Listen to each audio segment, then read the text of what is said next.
In this tutorial, we will go through the different settings and what they affect in the game.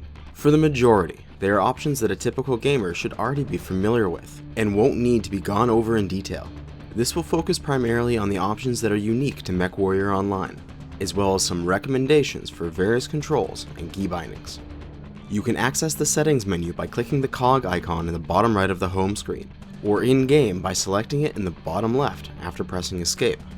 Let's start with the different game options. Arm lock makes it so your arms will stay with your torso, meaning that all your weapons will shoot at the same reticule. This can be helpful for newer players from other types of shooters that are not used to the dual reticule system. However, it does come with the drawbacks of limiting your arms to the traverse rates and twist elevation limits of your torso. This can make it harder to shoot enemies in some situations, such as when they are above you on a platform or moving too quickly for your twist rate to keep up. Typically, you would want this turned off to allow greater use of the arms of your battle mech. Throttle decay makes your mech's acceleration act more like a typical shooter. If it is enabled, when you let go of the forward or reverse keys, your mechs will default back to the throttle setting of 0. If disabled, your throttle will stay at the level it is when you release the key, allowing you to continue moving without any keys being held down. This option comes down to personal preference. Try out both and see what works better for you. Start in third person is fairly self-explanatory. This makes it so you start in the third person mode when loading into a match. Third person can be useful for someone who's having trouble keeping track of the direction of their legs, but it comes with some distinct disadvantages, such as the lack of a minimap, lowering your situational awareness, and inability to use your arms separate from your torso. Third person is viewed as a training wheels option. Use it for as long as you need to get used to driving your mech, and then disable it. Disable tooltips will stop any tooltips from appearing when you hover your mouse over a UI element. This can range from the different options in the settings menu to information about weapons in the mech lab. It's recommended to leave this option unchecked, as tooltips within the mech lab contain useful information about weapon and equipment statistics. Cockpit glass is the visual effect that simulates the windows of your battle mech. It gives a slight coloration and marks on the windows. If you feel that it is getting in the way of you seeing your enemies, you can disable it for a clearer view.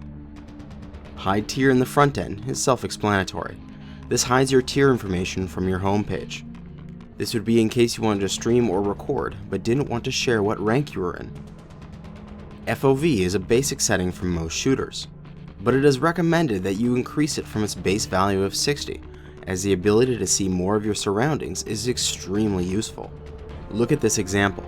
At 60 FOV, we are not able to see the enemy mech, while at 90 FOV, we're able to catch them in our peripheral vision. However, you don't want to take it too far, as it can create some serious fisheye warping of the camera. It's recommended to set it somewhere between 70 and 90, depending on your preferences.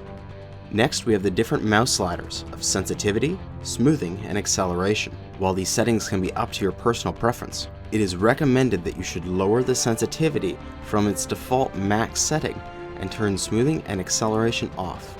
A lower sensitivity can allow you to be more accurate with long-range shots and limits the amount of reticule wobble that occurs when a pilot is constantly overcorrecting their aim.